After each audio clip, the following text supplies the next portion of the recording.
Ako ang lumalabas sa bibig mo. Lahat na lang ba ng bagay ginagawa mong biro? O hindi naman, pre. Minsan seryoso din ako. Ba't di mo gawin ngayon? Ay, okay. Sorry.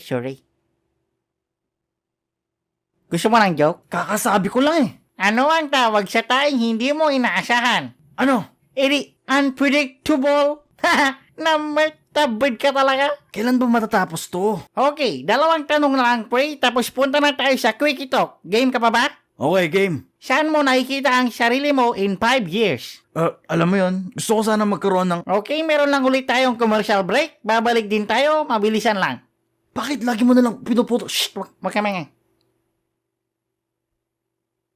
Quick. Okay, nagbabalik tayo. Ano na ulit yung sasabihin mo, pre? Gusto ko rin sana magkaroon ng negosyo, tapos hindi na rin ng hold up lang.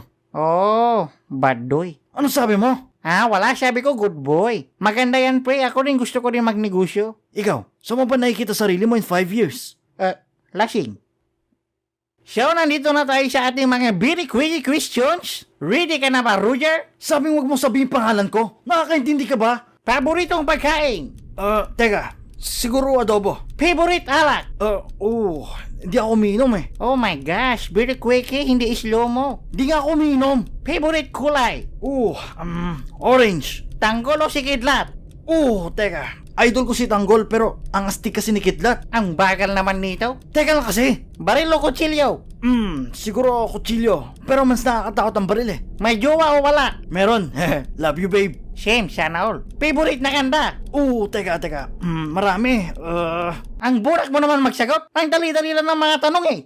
Ikaw kayo yung tanungin ko ng ganyan kabilis. Oh, sige, panan? Paboritong pagkain. Pulutan. Paboritong alak. Lahat. Paboritong kulay. Dirty Black. Tanggol o si Kidlat. Si Jonathan. Paboritong kanta. Mahiwagang si Jane. May jowa o wala. Oo nga, pre, mahirap masyadong mabilis. Sabi sa'yo eh. Masyadong mabilis. So, huling message mo na lang, pre, para sa mga viewers natin bago kita ipahuli sa police. Ano sabi mo? Wala, sabi ko huling message bago kita mamiss. Okay, so ayun. Payo ko lang sa mga taong may pinagdadaanan dyan o kinakapos din kagaya ko. Huwag sana kayong gumaya sa mga ginawa ko. Di bale, gumagawa na ako ng paraan para magbago. At wala na rin sanang masaktan pang ibang tao. Gusto ko na rin magtrabaho ng marangal at sana dumating yung pagkakataon na makakagawa rin ako ng kabutihan sa kapwa ko. Yun lang po, salamat. Sorry, ano yun? Hindi ko masyadong narinig. Biglang kumati kasi yung puwit ko eh. Maligo ka kasi.